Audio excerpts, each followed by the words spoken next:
So, good evening, everyone. Uh, this is another podcast again. I was double thinking of giving up podcasting in favor of probably writing continuous articles for my pages, but then suddenly, when I was in Ilocos for mission, someone inspired me to pick up the microphone again and continue podcasting. As it turns out, my podcast isn't a lonely shout at the wall at all. So, yes, tonight I decided that because we don't have any other background pictures for the podcast, I'm using a new phone, I'm using new what do you call this, new graphics. So I decided to just make another one, and I hope it sticks. So tonight I'd like to talk about media and the people's insensitivity. So nowadays we live in a world, in a culture where media is a very important, vital part of society. People call it the fifth estate. Many people call it as the new paradigm of democracy. So, if you could recall France's three estates, the first estate, the second estate, the third estate. So, that should be the nobility, the clergy, and the people, right? And then we have the fourth estate, which I believe is presumably the media, and the fifth estate, most likely an enhanced form of media. Nowadays, we live in a society where media is the norm. It's the mouthpiece of the people. It's the mouthpiece that influences people on what they think, what they do, and how they deliver. So, technically speaking, this manifesto tonight is a form of media expression, a form of media in which probably I'm hoping that whatever my opinion stated here would be an influence to everybody, that they may formulate their own opinions based on the things that I'm sharing tonight. So, media is a vital tool. Our democracy in the country, in the Philippines, is heavily based on that notion that the media is a protector of democratic institutions in the country. So, if you could recall, for those of you who were born in the 1950s, the Philippine media is dubbed as Asia's freest press because the media is unrelenting, it's unafraid to share its opinions, to show its opinions. So during the martial law era, media establishments were closed, clandestine media operations resumed, despite government takeovers of certain media conglomerates. Underground media ensued in the revolution of 1986. There's this notion that the people power, as they call it, is heavily influenced because of media interference, specifically the Catholic radio, Radio Veritas. Several of our institutions nowadays are heavily dependent on media, especially right now that the establishment of social media platforms like Facebook, like what I'm using right now. And if you know how to harness the power of the media, you effectively govern the mindsets of several people. So, some of you who may perfectly recall how the president used social media warriors, social media commentators, harnessed the power of social media to plummet his way to the presidency. And several others recognize the power of media, social media to be exact, in delivering results, right? I mean, Why are we living in a world of fake news? It's because basically we live in a world where media technically controls the mindset of the people. Say, for example, the notions or ideas about certain government opinions, certain government strides, the battle between the government, the administration, and the opposition, wherein they exchange tirades over traditional media, but in social media things go differently. It turns to the point where people are being castigated simply because they choose sides, they pick sides. I have several friends who are media media brains, very good media savvy, very opinionated, who share their opinions on over media, but are thrown off by society because they chose to side the president or the opposition. So media has a very huge influence in the hearts and minds of the people, not only in the Philippines but probably abroad as well. So today's discussion, I just would like to give clear reference to the current situation of the media in the country, wherein we know that the Philippines' so-called largest network, ABS-CBN, is under threat of being closed, pending a legislative act that would enable them to extend their franchise up to 25 years. And then we have this quo warranto petition by the Solicitor General, who made a petition to shut down ABS-CBN. So basically, for those who are not that law savvy, a quo warranto petition is basically a petition that questions the legality, the constitutionality of a certain appointment or a certain law or a certain government decision. So if you're knowledgeable about Philippine politics, you might as well know that Solicitor General Jose Calida is dubbed as the king of quorantos because he gets things done with that petition. That's the only petition that I'm afraid he can use to his advantage and to his pleasure. So the media, the traditional media has it coming. ABS-CBN technically, let's just admit it politically that they are on the side of the liberals, considering that they sided with Aquino during the harsh days of martial law, when democracy was reinstated, or a new administration has sat down under Corazon Aquino. The ABS-CBN was reverted back to its former owners, the Lopezes, and yada yada yada. So they chose to side with leaders of the liberals ever since.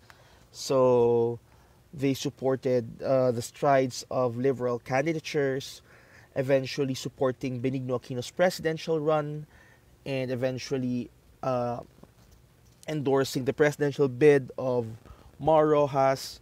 So when Rojas lost in the Philippine presidential election of 2016, Duterte, from another party, from the PDP Laban, is a president, is a president elected by the people. And for those who do not know this is a well-established fact in Davao City. Duterte, when he was mayor, has this weekly show called Gikan sa Masa para sa Masa. So that's roughly translated to From the People for the People. It's a weekly opinion show of the city mayor, wherein he addresses the common issues of the day. So he usually has this show together with I'm not so sure if she's still an incumbent counselor, Maria Belen Sunga Acosta. And when Acosta was having her run for elections, she's temporarily replaced by Geraldine Chu. So, Gikan sa Masa para sa Masa was aired every Sunday mornings at ABS-CBN. So, ABS-CBN was the network that had Duterte's public service show for the longest period of time. So, it's quite ironic right now that the shots were fired against the very station who had his show played over every Sundays. And, I mean, for those who live in Davao, we get used to Duterte's tirades. We get used to Duterte's very loud opinions. His expletives are very, very commonplace in Davao. It's not a sort of alarm. It's a sort of amusement for several Davaoenos who believe that, the president is, the mayor is their mouthpiece.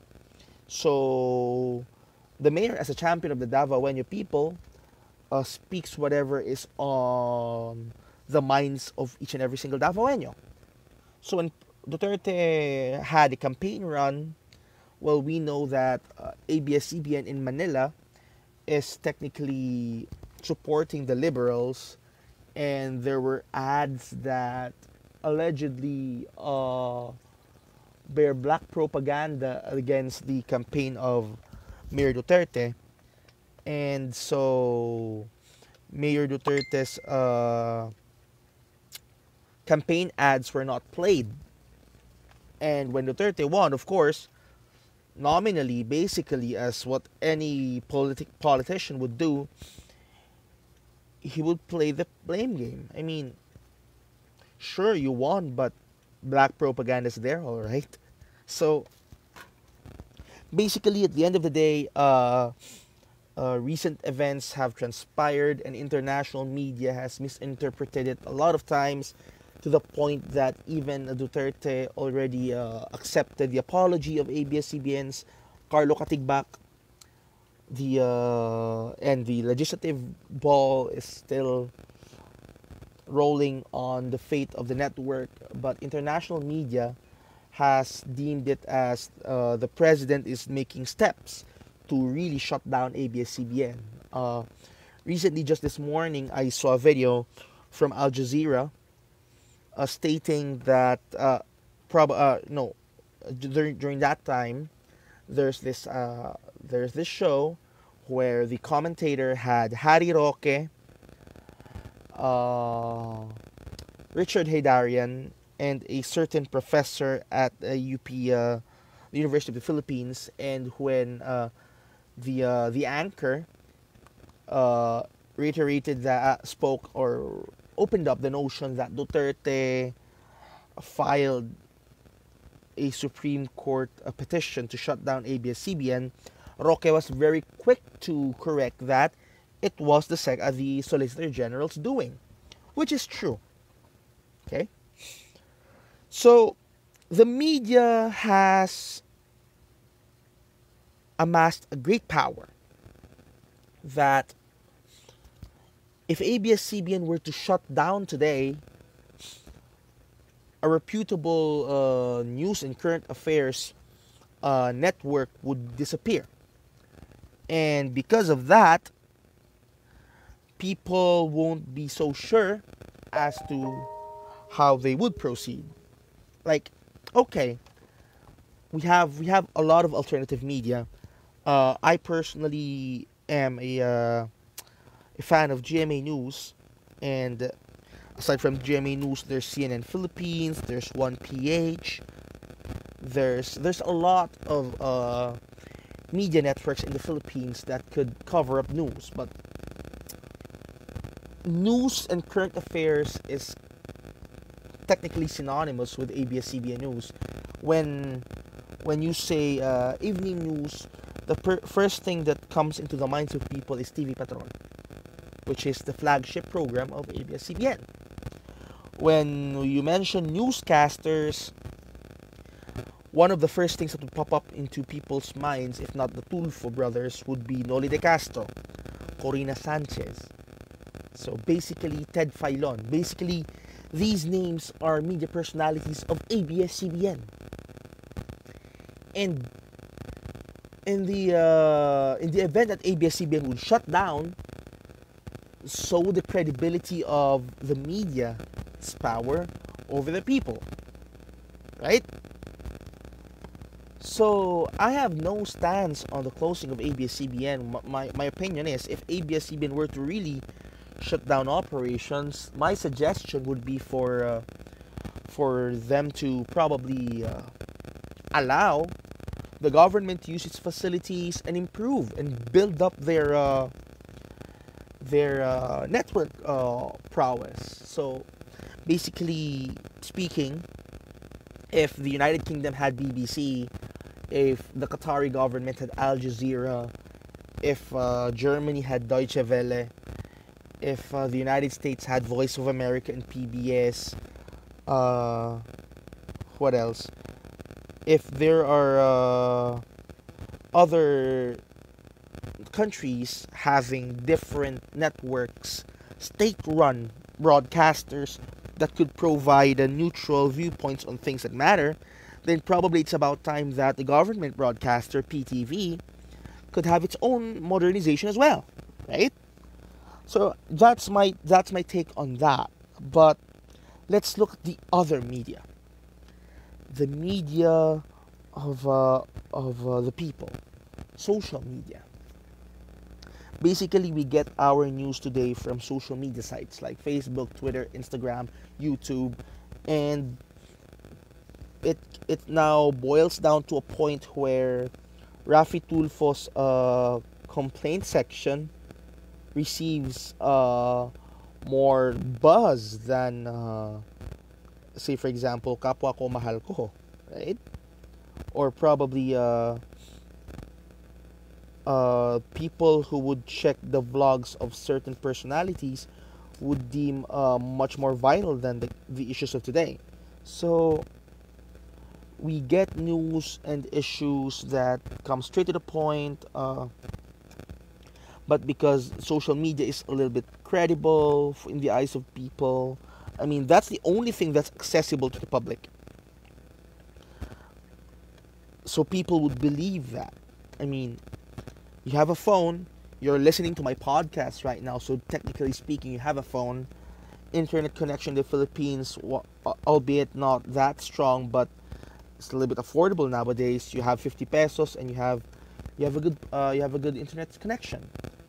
So you tune into Facebook, you look at the news that's there, and then you get swayed by these independent news providers bringing the so-called news, right? And politicians use that for a variety of sorts. So anybody has heard of news that Duterte had this, Duterte got the apology of the Pope, what else? Trump praised Duterte, Putin praised Duterte, a lot of people who are praising Duterte or praising the opposition are probably certain anomalies about the opposition, or how the government is lambasting its critics. Those are elements of fake news, and nowadays social media is filled with it. Okay, it's filled with it so much that it fuels people's insensitivity. I mean, I just saw this news item where I'm not so sure who died, if it was Vice President Robredo's father or mother. So I'm not sure who was. So correct me if anyone has an idea who. But one of Vice President Robredo's parents died, and Duterte apologized. Not really apologized. Offered condolences. So he condoled with VP Robredo's family and yada yada yada. And yet people are too insensitive that they started making a laughing stock out of that incident. Like, hey, it's a dead body. Somebody just lost a loved one, and it's not that good. I mean, if it were in your shoes, if if your one of your family members or one of your loved ones died, and other people laugh at you for it, I mean, it's not it's not even fair. So basically speaking, the media nowadays, social media, alternate news providers nowadays have this common mindset that, I can just share news whatever I like. I'll support the administration. I have a lot of listeners. I'll support the opposition. I have a lot of listeners. I have a lot of bashers. So yada yada yada. So the fact remains that, you know if you side with one political party, you get the backlash from the other. And with what's happening right now, VP Robredo being the leader of the liberals and the opposition as a whole, and President Duterte commanding the government, so you could see a lot of heated exchange between the so-called Dutertards and the Dilawans or the Yellows, and then you hear people chanting Lenny Lugaw, a reference to Robredo's former program wherein, I have no idea, but probably she provided porridge for children or for the poor or for those victims of calamities or whatnot. And we have those who worship the Poong Duterte, or those who so-called the worshippers of the God Duterte, as they call it. So social media nowadays has turned sensitive Filipinos into insensitive ones. I mean, hey, we're a nation of literate people. We're a nation of opinionated people. We're a nation of people who fought hard for our liberties and knows how to fight for it. We may have different opinions, but we are a mindful nation. We are a country who has a high intelligence rate. I mean, the minimum qualification for some, the common denominator for some is that they're high school graduates or high school levels, or elementary graduates or elementary levels. Nowadays, there are people who are at least high school graduates, and that's a big deal.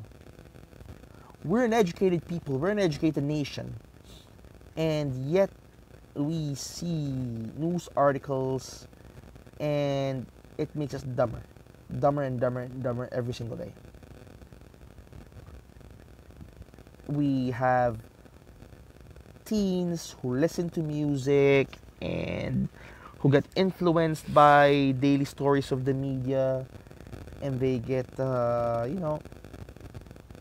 they get so affected that they think that their problems are legitimate. Sure, your problems are legitimate, but hey, I mean, you're too young to have that problem, right?